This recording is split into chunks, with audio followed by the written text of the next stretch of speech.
ہیں، ہم نے دین بتایا ہوتا، یہ تمام بچے مل کر اس جگہ کو، اس گھر کو اللہ نے اگر سہولت دی، مدرسے کو دے دیتے، مسجد کو دے دیتے، مہمانان رسول جب ایک نوالا اس کا کھاتے، مہمانان رسول جب اس سے فائدہ اٹھاتے، ہمارے قبر کے اندر جنت کی کھڑکی کھولی جاتی، ہمارے قبر کے اندر جنت کی ہوائیں چلتی، پسلیاں ملنے سے ہماری قبر جو ہے محفوظ ہو جاتی۔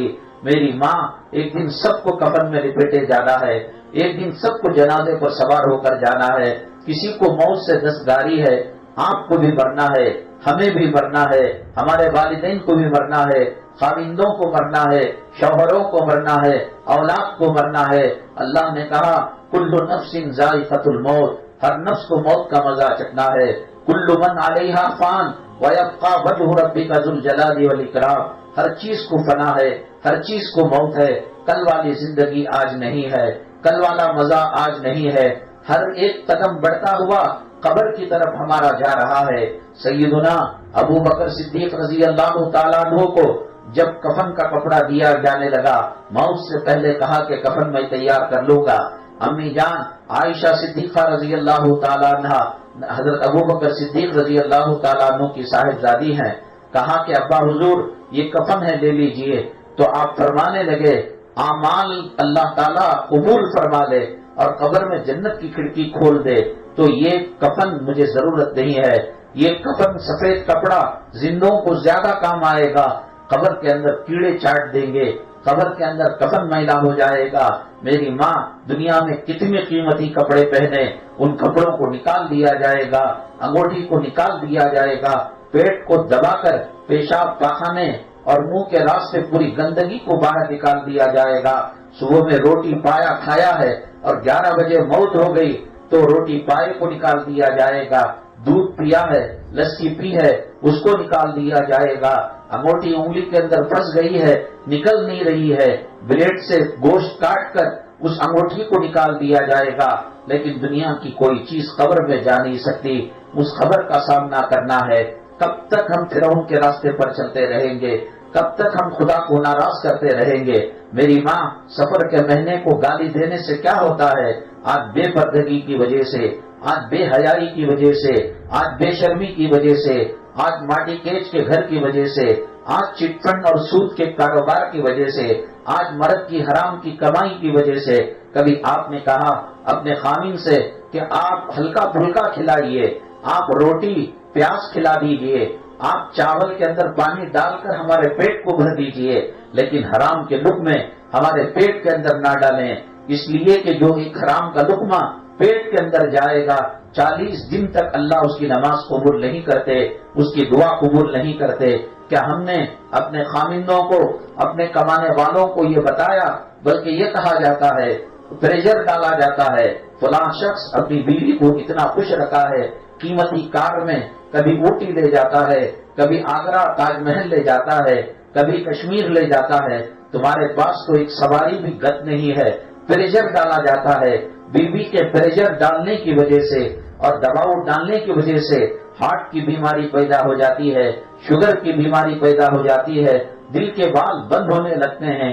قیامت کے دن جب یہ مر جائے گا دباؤ میں آ کر، پریشر میں آ کر، اللہ تعالیٰ کہیں گے بندی سے اور بیوی سے کہ تو نے اس کی جان لے لی، تو نے اس کی روح لے لی۔ حضرت فاطمہ کی زندگی کو دیکھ کر، رسول اللہ صلی اللہ علیہ وسلم کے گھرانے کی زندگی کو دیکھ کر کیا ہم عبرت نہیں پکڑ سکتے؟ اللہ تبارک تعالیٰ کیا نہیں دے سکتا تھا ان کو؟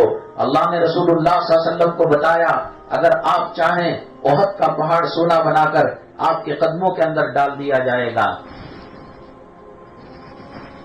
اللہ کے نبی صلی اللہ علیہ وسلم نے کہا کہ نہیں، میں ایک دن کھاؤں گا، ایک دن بھوکا رہوں گا، اور جب بھوک لگے گی صبر کروں گا، جب کھاؤں گا اللہ کا شکر ادا کروں گا۔ نبی کریم صلی اللہ علیہ وسلم کے دسترخوان میں پوری زندگی کبھی 2 قسم کے کھانے اور 2 قسم کے سالن نہیں تھے۔ یہاں بکرا بھی ہے، یہاں چکن بھی ہے، یہاں کباب بھی ہے، یہاں خشکا بھی ہے، یہاں بریانی بھی ہے، یہاں چیلے بھی ہیں، یہاں کیا ٹھیک ہے کھا رہے ہیں، کم سے کم اللہ کی عبادت تو کریں، اللہ کے غضب کو دعوت نہ دیں، حرام کا نہ کھائیں۔ خادم سے کہے ہم صبر کر سکتے ہیں، ہم 3 وقت کا کھانا ایک وقت پر سحری افطاری کر سکتے ہیں، ہماری ماں حضرت عائشہ صدیقہ رضی اللہ تعالیٰ عنہ، ہماری بہن سیدہ فاطمہ زہرا رضی اللہ تعالیٰ عنہ، گھر میں ایسی حالتیں آتی تھیں کہ اس کھجور کی بیج کو چوس کر، اس کے اوپر مغز بھی نہیں، اسے چوس کر سحری کی جاتی تھی. ایک نے چوسا، پھر دوسرے نے چوسا، پھر تیسرے نے چوسا، پھر اس کو دھو کر رکھ دیا.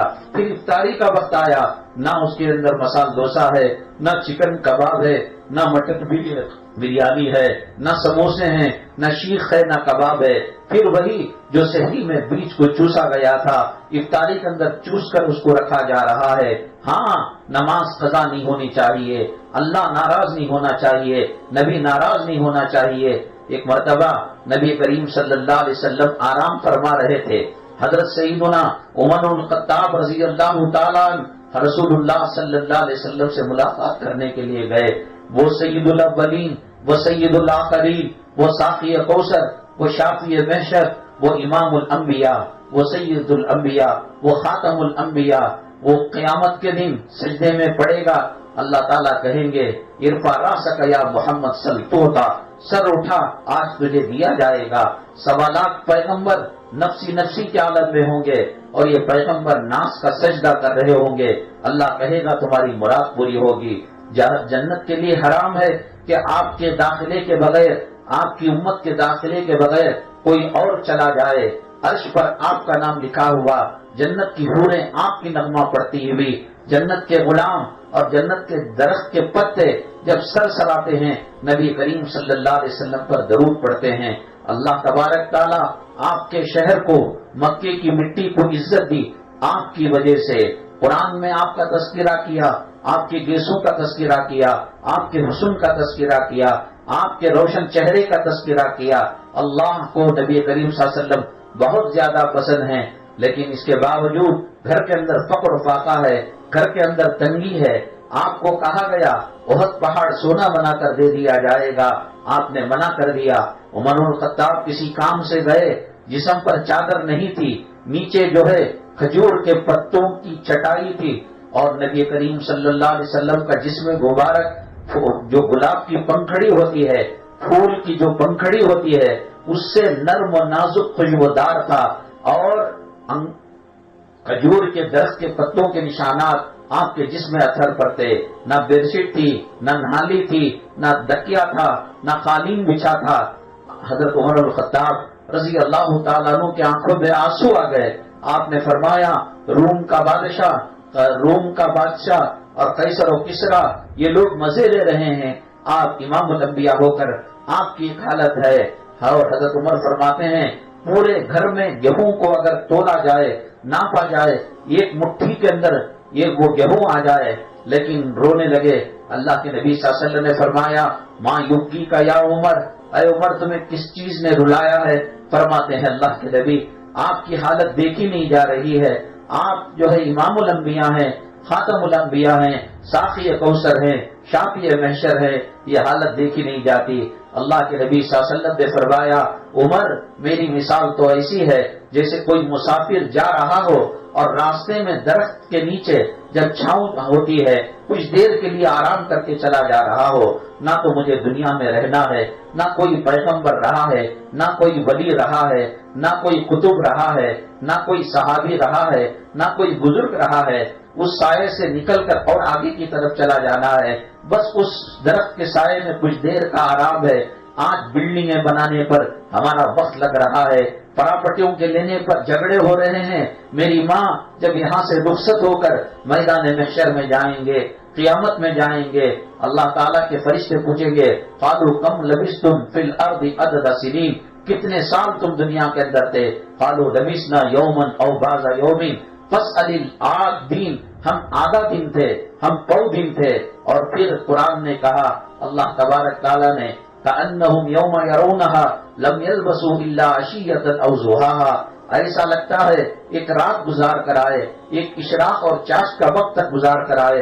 اس چھوٹے سے وقت کے لیے گناہ کر کر، نماز چھوڑ کر، بے حیائی کے کام کر کر، حرام کے لقمے پیٹ میں ڈال کر، ساس بہو کے جھگڑے کی انگار لگا کر، میاں بیوی میں دشمنیاں بنا کر کیا ملتا ہے؟ میری ماں قبر کے اندر تو بہت لمبی مدت رکھنا ہے. قیامت کب آئے گی؟ جب تک قبر میں رہنا ہے. 60 سال میں کوئی مر جاتا ہے. کرونا نے نوجوانوں کو لے لیا, بوڑھوں کو لے لیا, امیروں کو لے لیا, غریب نے لے لیا. موت کو ہمارے سامنے رقص کرتے ہوئے دیکھا ہے. موت کو ہمارے سامنے انسانوں کی روح لیتے ہوئے دیکھا ہے. موت ہمیں بھی آنی ہے. سکرات کی تکلیف سے ہمیں بھی گزرنا ہے. قبر میں ہمیں بھی جانا ہے. کفن میں ہمیں بھی لپٹنا ہے. نماز چھوڑ کر کچھ نہیں ملے گا, اللہ کا عذاب ملے گا. پردہ چھوڑ کر کچھ نہیں ملے گا, اللہ کا قہر ملے گا. تلاوت چھوڑ کر کچھ نہیں ملے گا. بچوں کو دین سکھاؤ, بچوں کو قرآن سکھاؤ, بچوں کو دعائیں سکھاؤ, بچوں کو عادت بناؤ ہمیشہ باوضو رہنے کی, مسواک کرنے کی. طرح طرح کے ٹی وی کے اندر جو ٹوتھ برش دکھائے جاتے ہیں وہ ہم لے لیتے ہیں, ایک مسواک نہیں لیتے.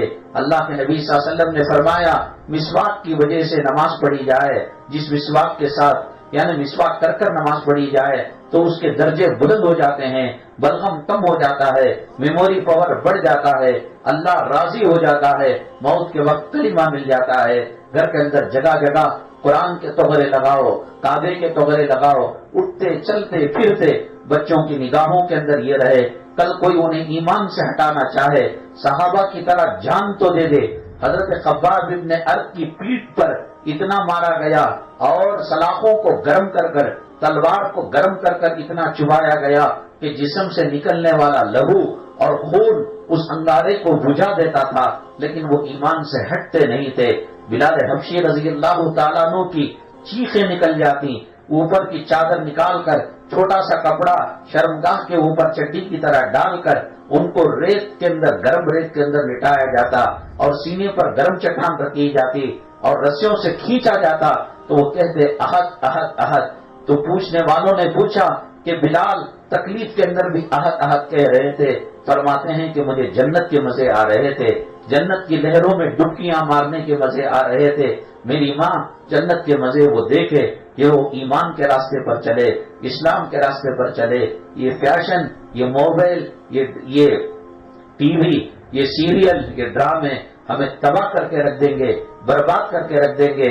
ذرا مڑ کر تو دیکھو کتنی تیزی کے ساتھ بچپنا ختم ہو گیا, ذرا مڑ کر تو دیکھو کتنی تیزی کے ساتھ جوانی ختم ہو گئی. ذرا محلے کی لڑکیوں پر نگاہ ڈال کر تو دیکھو, کل جو گڑیا کا کھیل کھیلا کرتی تھی آج وہ صاحب اولاد ہو گئی, آج ان کے بچے ہو گئے, کوئی نانی ہو گئی, کوئی دادی ہو گئی.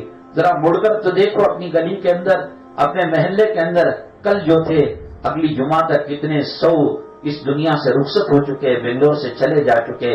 موت آنی ہے, اس کی تیاری یہ ہے کہ ہم عبادتیں کریں, اور جب ہم ایمان سے مضبوط تعلق پیدا کریں گے. آج دیکھیے گا ایسے جو اجتماعات ہیں کہاں ہوتے ہیں جہاں ایمان کے بنانے کی فکر ہوتی ہے, اسلام پر چلنے کے لیے کوششیں ہوتی ہیں, اور صبح سے شام تک بس اس ایمان کو ختم کرنے کے فتنے پروان چڑھ رہے ہیں. ایسے میں میری ماں اور بہنیں بہت ضرورت ہے. بیماری بڑھے تو انجیکشن لینا پڑتا ہے, اور بڑھے تو سرجری کرنا پڑتا ہے, اور بڑھے تو اس حصے کو کاٹ کر پھینکنا پڑتا ہے. آج گناہ ہمارے جسم پر اتنا لگ گیا ہے کہ کاٹ کر پھینکنے کی نوبت آ رہی ہے. آپ وقت مقررہ پر 3:15 بجے آ جائیں, 3:30 تک کتابی تعلیم ہوگی, 3:30 سے 4:30 تک انشاءاللہ دین کی باتیں پیدا ہوگی. ایمان کی بیٹری اور ایمان کی ٹارچ کے اندر ریچارج کیا جائے گا, حرارت پیدا ہوگی. اللہ تبارک تعالیٰ سے دعا ہے, اللہ تبارک تعالیٰ ہمیں ایمان پر ثابت قدمی نصیب فرمائے. اللہ ہمیں ایمان کی موت اور سجدے کی موت, شہادت کی موت نصیب فرمائے.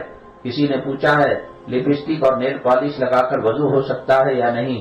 ایک سوئی کے ناکے کے برابر, ایک سوئی کے چھید کے برابر اگر کوئی ایسی چیز لگی ہے واٹر پروف کہ ناخن کو, جسم کو پانی نہیں پہنچتا ہے, نہ اس کا غسل ہوگا, نہ اس کا وضو ہوگا, نہ اس کی نماز صحیح ہوگی, نہ اس کا تلاوت صحیح ہوگی, قرآن کو ہاتھ لگانا صحیح ہوگا. اس لیے لگانا سے پرہیز کرے.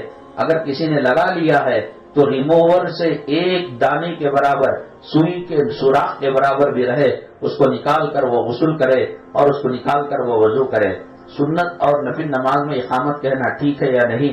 اقامت صرف فرض نماز میں کہی جاتی ہے, سنتوں میں نفل میں اقامت نہیں کی جاتی. آسیہ, شاہد النساء, ام ایمن, عبد الجبار, مریم, ان کی طبیعت ناساز ہے. اللہ تعالیٰ نے صحت و شفا نصیب فرمائے. اللہ آپ کے آنے کو قبول فرمائے. قدم قدم پر نیکیاں مرحمت فرمائے، قدم قدم پر اللہ تعالیٰ گناہوں کو معاف فرمائے اور زمینی آسمانی روحانی جسمانی بلاؤں سے مصیبتوں سے حفاظت فرمائے۔ اللہ شادی کے مسائل حل فرمائے، اللہ قرض کی تنگی سے حفاظت فرمائے، اللہ قرض ادا کرنے کے لیے ہمیں توفیق نصیب فرمائے، اسباب مہیا فرمائے۔